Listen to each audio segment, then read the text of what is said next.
जय श्री गणेश। नमस्कार, मैं आचार्य संजय द्विवेदी। मेरे समस्त प्रबुद्ध दर्शकों का मेरे चैनल पर हार्दिक स्वागत है। आज मैं मेष राशि का अक्टूबर माह का मासिक राशिफल लेकर आपके सम्मुख उपस्थित हूँ। अक्टूबर माह में ग्रहों की स्थितियों के अनुसार, ग्रहों के परिवर्तन के अनुसार ये माह किस प्रकार का फल देने वाला है, किस प्रकार के लाभ मिल सकते हैं, कौन सा भाव प्रबल होगा,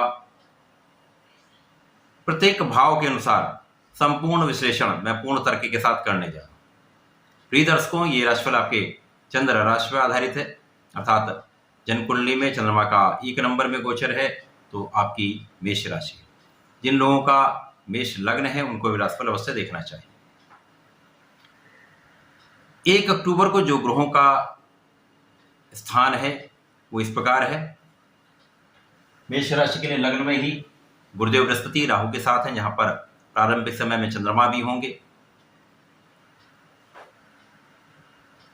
चतुर्थ भाव में शुक्राचार्य होंगे, पंचम भाव में बुध होंगे, षष्ठम भाव में मंगल का गोचर होगा, सप्तम भाव में केतु होंगे। इसी प्रकार से आपके एकादश भाव में शनिदेव का गोचर चल रहा होगा। 1 अक्टूबर की रात्रि काल बुध का राशि परिवर्तन आपके पंचम भाव से षष्ठम भाव में हो जाएगा, जहां पर ये अपनी उच्च राशि में प्रवेश कर जाएंगे। यहाँ पर सूर्यदेव के साथ इनका युद्ध संबंध आरंभ हो जाएगा। इसी के साथ 2 अक्टूबर को शुक्राचार्य का राशि परिवर्तन आपके चतुर्थ भाव से पंचम भाव में सिंह राशि में हो जाएगा, तथा 3 अक्टूबर को मंगल का राशि परिवर्तन आपके षष्ठम भाव से सप्तम भाव में हो जाएगा। यहाँ पर मंगल और केतु का आपसी संबंध है। 18 अक्टूबर को सूर्यदेव का राशि परिवर्तन षष्ठम भाव से सप्तम भाव में हो जाएगा। तो ये संपूर्ण ग्रह स्थितियां हैं। इसी माह में सर्वाधिक महत्वपूर्ण परिवर्तन राहु का है, जो 30 अक्टूबर को अपनी राशि का परिवर्तन करके मीन राशि में प्रवेश करते हैं। संपूर्ण स्थितियों को देखते हुए ये विश्लेषण मैं आपके लिए प्रस्तुत कर रहा हूं। प्रारंभिक समय से ही लग्न में गुरुदेव के साथ चंद्रमा का होना, राहु का होना, एक प्रकार से एक विशिष्ट राजयोग का निर्माण हो रहा है। यहाँ पर गज केसरी का प्रारंभिक समय से ही बनना आपके लिए अत्यंत महत्वपूर्ण भी है, अत्यंत लाभदायक भी है। यद्यपि यहाँ पर राहु भी है, परंतु राहु मृत अवस्था के होंगे, इसलिए इनका प्रभाव ना के समान होगा।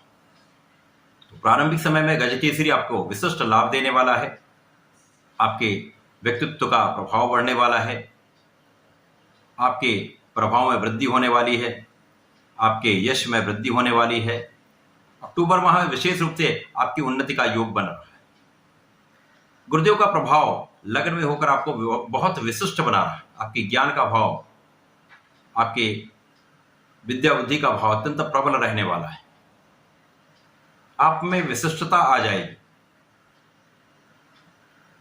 साथ ही साथ यहां पर आपके सौंदर्य में भी वृद्धि हो जाएगी। अब यहां पर गज केसरी जो बन रहा है उसमें चतुर्थ भाव के स्वामी चंद्रमा है। इनके साथ जब गुरुदेव का संबंध बनेगा तो लग्न में ये प्रभाव आपको विशेष रूप से अक्टूबर माह में भूमि भवन वाहन का योग बनाएगा, आपके सुखों में वृद्धि का योग बनाएगा, सुखों के उपार्जन का योग इस माह में बन रहा है। विशेष रूप से लाभ की वृद्धि होने वाली है। साथ ही साथ गुरुदेव का प्रभाव लग्न को प्रबल करेगा। इसके साथ ही गुरुदेव की 3 दृष्टियां हैं, जिनका प्रथम दृष्टि का प्रभाव आपके पंचम, द्वितीय का दृष्टि के सप्तम पर, तृतीय का प्रभाव के नवम भाव पर। प्रथम दृष्टि का प्रभाव प्रारंभिक समय में यदि हम देखें तो 1 दिन के लिए ही शुक्राचार्य का गोचर, उसके पश्चात ये पंचम भाव में रहेंगे, जहां पर सूर्य की राशि सिंह राशि में इनका प्रभाव पड़ेगा। पंचम अत्यंत प्रबल हो जाए। शिक्षा ज्ञान का भाव प्रबल रहने वाला है, शिक्षा में उन्नति होने वाली, शिक्षा ज्ञान से विशेष लाभ की प्राप्ति का योग बनेगा।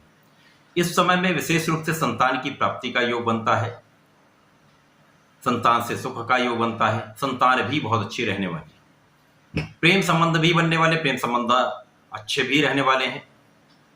गुरुदेव का प्रभाव आपके जीवन साथी के साथ जो सामंजस्य में कमी हो रही थी वो दूर हो, क्योंकि यहाँ पर केतु का भी प्रभाव न्यून हो जाएगा। मृत अवस्था के केतु का प्रभाव यहाँ पर जो संबंधों में समस्या आ रही थी उनको दूर करने वाला होगा। गुरुदेव का प्रभाव आपसी सामंजस्य को बढ़ाने वाला होगा, आपसी प्रेम को बढ़ाने वाला होगा। जिन लोगों का अभी तक विवाह किसी भी कारण से अवरुद्ध हो रहा था, नहीं हो पा रहा था, उनके विवाह का पूर्ण योग यहाँ पर बनने लगेगा। गुरुदेव का प्रभाव आपके भाग्य में वृद्धि कर देंगे। गुरुदेव के प्रभाव से आपका भाग्य पूर्ण रूप से आपके साथ रहने वाला है। भाग्य का पूर्ण साथ मिलेगा तथा गुरुदेव का प्रभाव कर्म क्षेत्र पर आपके चतुर्दशम का बनेगा। यद्यपि ये गुरुदेव की नीच राशि है, परंतु ये शनिदेव की भी राशि है। शनिदेव की राशि, शनिदेव इसके स्वामी होकर लाभ भाव में। निश्चित रूप से यहाँ पर आपके कार्य क्षेत्र में कुछ संघर्ष हो सकता है, कुछ अप डाउन हो सकता है, परंतु लाभ तो निश्चित रूप से मिलेगा। समस्त अवरोधों के बाद भी आपको सफलता की प्राप्ति अवश्य हो। यहाँ पर पदोन्नति का योग बनेगा। अक्टूबर माह में आपके कार्य क्षेत्र में जो समस्या आ रही थी वो दूर होकर आपके कार्य क्षेत्र में प्रगति का अवसर आपको मिलने वाला। नए नौकरी का योग बनेगा, पदोन्नति का योग बनेगा, आपके कार्य क्षेत्र में विस्तार का योग बनेगा।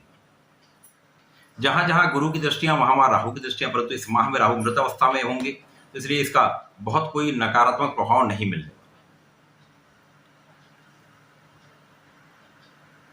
जो धन भाव के स्वामी हैं तथा आपके सप्तम के स्वामी शुक्राचार्य पंचम भाव में होंगे। पंचम भाव जो ज्ञान का भाव है, शुक्राचार्य भी आचार्य हैं। यहाँ पर ये ऐश्वर्य वैभव देने वाले हैं। यहाँ पर जब ये पंचम भाव में होंगे तो निश्चित रूप से आपके ऐश्वर्य वैभव में वृद्धि होगी, धन का भाव प्रबल हो जाए। गुरुदेव का प्रभाव इस भाव के प्रभाव को अत्यंत विशिष्ट कर देगा, विस्तार दे देगा, तो धन बहुत बड़ी मात्रा में आपके यहाँ पर धन के योग बन रहे हैं। साथ ही साथ यहाँ पर गुरुदेव और शुक्राचार्य का आपसी संबंध शंख योग का निर्माण कर रहा है, जो आपको शिक्षा में प्रगति कराने वाला है, आपके ज्ञान में वृद्धि करने वाला है। आपके ज्ञान से आपको विशेष लाभ की प्राप्ति का पूर्ण योग बन रहा है। यहाँ पर शनिदेव का भी प्रभाव पंचम भाव पर है, तो निश्चित रूप से इस समय आपकी संतान बहुत अच्छी रहने वाली है। संतान का पूर्ण योग बन रहा है। आपके शिक्षा ज्ञान से संपूर्ण लाभ की प्राप्ति, संपूर्ण सफलता की प्राप्ति का योग। षष्ठम भाव में जो बुध का गोचर प्रारंभ हुआ है, जहां पर सूर्यदेव का गोचर चल रहा है, यहाँ पर बुधादित्य योग बनेगा। षष्ठम भाव एक त्रिक भाव है, एक नकारात्मक भाव है, क्षय का भाव है, रोग ऋण शत्रु का भाव है, परंतु यहाँ पर सूर्य के लिए कोई भी नकारात्मकता नहीं मिलने वाली। सूर्य को किसी प्रकार का कोई त्रिक दोष नहीं लगता, परंतु बुध षष्ठम भाव में अपनी ही राशि में होंगे, अपनी उच्च राशि में होंगे, तो यहाँ पर भद्र योग भी बनेगा, बुधादित्य योग भी बनेगा, परंतु कुछ निर्बल होगा। अब जो पराक्रमेश हैं बुध षष्ठीज होकर षष्ठम भाव में है, तो कुछ तो लाभ विशेष मिलने वाले हैं। यहाँ पर आप अपने ऋण से पूर्ण रूप से मुक्त हो जाएंगे। साथ ही साथ यहाँ पर कुछ विशेष लाभ की प्राप्ति का योग। यदि आप ऋण का प्रयास कर रहे हैं तो ऋण प्राप्त हो सकता है। सरकारी कामों में आपको सफलता मिलेगी, सरकारी तंत्र का पूर्ण सहयोग मिलेगा, पिता का आशीर्वाद मिलेगा, संपूर्ण रूप से शत्रुओं पर पूर्ण विजय प्राप्त होगी, शत्रुओं का तो दमन हो जाएगा, आपका पराक्रम बढ़ जाएगा। परंतु कहीं ना कहीं कुछ मौसम के रोग हो सकते हैं, एलर्जी हो सकती है, या स्किन की कुछ समस्या हो सकती है, चर्म रोग से संबंधित कुछ समस्या हो सकती है, कुछ सजग रहना चाहिए। आपको वाणी पर भी नियंत्रण रखना होगा, क्योंकि यहाँ पर वाणी का भाव भी प्रभावित हो रहा है। वाणी के कारक बुध षष्ठम भाव में होंगे, तो कुछ गले में इन्फेक्शन हो सकता है, बचाव करना होगा। वाणी में कुछ कठोरता भी आ सकती है, क्योंकि सूर्य के साथ बुधादित्य योग में भी, परंतु आप अब यहाँ पर उच्च राशि में बुध का होना आपके लिए कहीं ना कहीं एक बहुत विशिष्ट राजयोग का निर्माण भी कर रहा है, जो विदेश से आपको विशेष लाभ दिलाने वाला है। व्यापार में, विदेशी व्यापार में विशेष रूप से प्रगति होने वाली, विदेश जाने का योग बन सकता है। सप्तम भाव में जहां पर मंगल का माइग्रेशन ट्रांजिट हो चुका होगा, उस समय केतु के साथ इनका योग बनेगा। यद्यपि ये अंगारक दोष बनेगा, परंतु यहां पर बहुत कोई नकारात्मकता इसलिए नहीं मिलने वाली, क्योंकि यहां पर लग्न के स्वामी मंगल जब सप्तम भाव में होंगे तो गुरुदेव के सीधे प्रभाव में, राहु केतु का न्यून प्रभाव यहां पर नकारात्मकता नहीं दे पाएगा। गुरुदेव यहां पर आपको बहुत बलवान बनाने वाले, आपके क्षमता में वृद्धि हो जाएगी, आपका ऊर्जा का स्तर बहुत बढ़ जाएगा, आपकी क्षमता बहुत बढ़ जाएगी, सामर्थ्य बढ़ जाएगा, कार्यक्षेत्र में संपूर्ण सफलता मिलने लगेगी।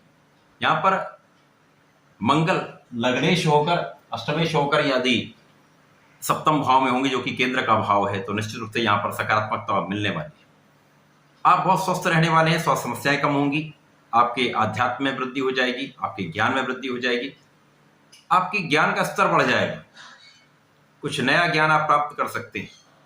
साथ ही साथ जो लोग स्पोर्ट्स में हैं, सैन्य सेवाओं में हैं, पुलिस बल में हैं, उनके लिए विशेष समय यहाँ पर पूर्ण रूप से पदोन्नति का योग बनता है, संपूर्ण लाभ की प्राप्ति का योग बनता है। यहाँ पर गुरुदेव आपको बहुत सामर्थ्यवान बनाएंगे, धैर्यवान बनाएंगे, विवेकशील बना देंगे, जिससे आपके निर्णय बहुत अच्छे रहने वाले हैं। इन निर्णयों का लाभ आपको जीवन में मिलने वाला है। अब यहाँ पर मंगल का जो प्रभाव है, मंगल सप्तम की प्रबलता आपको मिलेगी। यहाँ पर कार्यक्षेत्र से आपको लाभ मिलेगा, साझेदारी में आपको लाभ मिलेगा। साथ ही साथ मंगल का प्रभाव दसम पर है, जो उनकी उच्च राशि है, तो निश्चित रूप से यहाँ पर कार्यक्षेत्र विशिष्ट होने लगेगा। प्रारंभिक समय में कुछ उतार चढ़ाव हो सकते हैं, परंतु उसके बाद जैसे ही मंगल सप्तम भाव में आ जाएंगे 3 अक्टूबर को, उसके पश्चात ये समय आपका है। यहाँ पर विशेष रूप से प्रगति होने वाली, पदोन्नति भी होने वाली। यहाँ पर भूमि भवन वाहन का संपूर्ण योग आपको प्राप्त होगा। धन विशेष रूप से बढ़ने वाला है, धन का संचय होने वाला है, धन के विशेष प्राप्ति का योग बनेगा। शनिदेव जो कर्वेश तथा लाभेश होकर लाभ भाव में है, निश्चित रूप से आपके लिए अत्यंत शुभ प्रभाव दे रहे हैं। आपके लिए धन की प्रबलता प्राप्त हो रही है, लग्न को बलवान कर रहे हैं। गुरुदेव और शनि का संबंध आपको बहुत रिसर्च करा रहा है, आपको बहुत सोच विचार कर निर्णय लेने वाला बना रहा है, धैर्यवान बना रहा है। साथ ही साथ ज्ञान, संतान और शिक्षा का भाव अत्यंत प्रबल रहने वाला है। शनि का प्रभाव आपके लग्न पर भी है, शनिदेव का प्रभाव आपके पंचम पर भी है, साथ ही साथ आपके अष्टम भाव पर भी, जिसके कारण आपके स्वास्थ्य की, आपके आयु की रक्षा निश्चित रूप से होगी, आपके विशेष ज्ञान में वृद्धि हो जाए। तो ये अक्टूबर माह आपके लिए बहुत विशेष लाभकारी होने वाला है। इस विशेष समय में आपको संपूर्ण परिश्रम करके अपना पूर्ण पुरुषार्थ लगाकर इस माह में आप संपूर्ण लाभ की प्राप्ति कर सकते हैं। सूर्यदेव का परिवर्तन 18 अक्टूबर को आपके सप्तम भाव में हो जाएगा, जो कि सूर्यदेव की नीच राशि है। अब यहाँ पर नीच राशि में जब सूर्यदेव पहुंचेंगे तो निश्चित रूप से जो शासन सत्ता का भाव है वो कहीं ना कहीं प्रभावित हो जाएगा। यहाँ पर सप्तम भाव में मंगल के साथ होंगे तो आपको ऊर्जावान बनाएंगे, परंतु नीच राशि में होकर ऊर्जा का सही उपयोग करने में कुछ समस्या आएगी। परंतु यहाँ पर गुरुदेव का प्रभाव सूर्य पर भी होगा, मंगल पर भी होगा, इस कारण से एक संतुलन की स्थिति बन जाएगी। परंतु आपको अपनी ऊर्जा का संपूर्ण उपयोग एक सही दिशा में लगाना चाहिए। अनायास विवाद से बचना चाहिए। सरकारी तंत्र से कहीं न कहीं कुछ समस्या हो सकती है, यहाँ पर आपको बचना चाहिए। कानूनी समस्याओं से बचना चाहिए, विवाद, अनायास किसी विवाद में पड़ने से बचना चाहिए। सूर्य का प्रभाव आपके लग्न पर भी होगा, जो कि नीच के हैं, परंतु यहाँ गुरुदेव का प्रभाव आपको बहुत संतुलन की स्थिति में रखने वाला है। आपके क्रोध में वृद्धि होगी, आपके ईगो में वृद्धि होगी, अहंकार आपके लिए कष्टकारी हो सकता है। वाणी पर बहुत यहाँ पर नियंत्रण रखना होगा, वाणी के कारण काम खराब हो सकते हैं। तो ये समय आपको बहुत सावधानी रखने का भी है, संतुलन से चलने का है, ध्यान रखने का है, अपने पूर्ण विवेक का उपयोग करने का है। यहाँ पर सूर्यदेव का शनिदेव के साथ नवम पंचम का संबंध बनेगा। तुला राशि शनिदेव की उच्च राशि है, सूर्यदेव की नीच राशि। नवम पंचम का संबंध मेष राशि के जातकों के लिए, क्योंकि सूर्यदेव यहाँ पर सप्तम भाव में है, केंद्र के भाव में है, लाभ भाव में शनिदेव बैठे हुए। यहाँ पर शनिदेव का प्रभाव सूर्य के नीच के प्रभाव को कम करने वाला होगा। तो बहुत कुछ बड़ी समस्या नहीं आने वाली है, परंतु यहाँ पर आपको अपने उच्चाधिकारियों से सोच विचार कर बात करनी चाहिए, सामंजस्य बनाकर चलाना चाहिए। अपने साथियों के साथ बहुत सहयोग के साथ आपको कार्य करना चाहिए। यदि विवेक के साथ चलेंगे तो कहीं कोई बड़ी समस्या नहीं आएगी। अनायास किसी विवाद में पड़ेंगे तो यहाँ पर कष्टकारी हो सकता है। अपने अहंकार पर नियंत्रण आवश्यक है। मेष राशि के लिए ये माह एक अच्छा फल देने वाला है। कुछ सावधानियां रखेंगे तो ये माह विशेष रूप से आपके लिए लाभकारी हो सकता है। मेष राशि के जातकों को नियमित रूप से भगवान शंकर मोचन की शरण में रहना चाहिए, हनुमान चालीसा का नित्य पाठ करना चाहिए। वर्तमान समय में अक्टूबर माह में यदि आप हनुमान अष्टक का नित्य पाठ कर लेते हैं तो समस्त संकटों से बचेंगे, कार्य की वृद्धि भी होगी, लाभ की वृद्धि भी होगी। समस्त लाभ प्राप्त कर पाएंगे। तो ऐसा करके लाभ लें। धन्यवाद, नमस्कार।